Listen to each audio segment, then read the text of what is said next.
Andrzej! Totku! Na prechádzke! Tak dneska ideme, ty kokot! Nie! Co chceš? Jau! Ono Je ti dobre? Jau!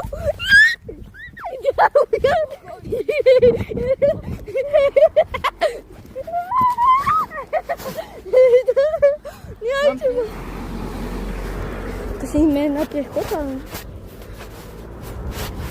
Mám si najlepší na vajce. Nie. Nie? Staré auta. Jakie staré auta? Ja som tatko. Ja nie mam auta.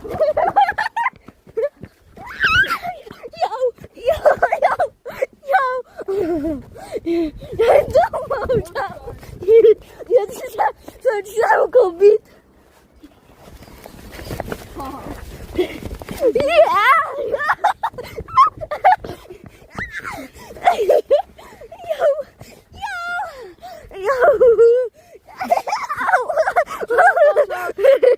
Doma vedel, že máš a presne Pomôžte ľudia.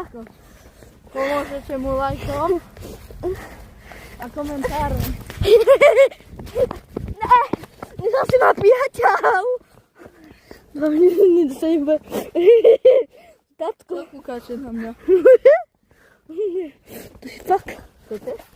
On mi vyletil do nosa. Takže teraz ja mu... Ty dostali po obe. Ja som mi to povedal? Ja! Počujem. Nie. Nie. Povedal tvojim packom? Tak Andrej, mamka a Otko na prechádzke.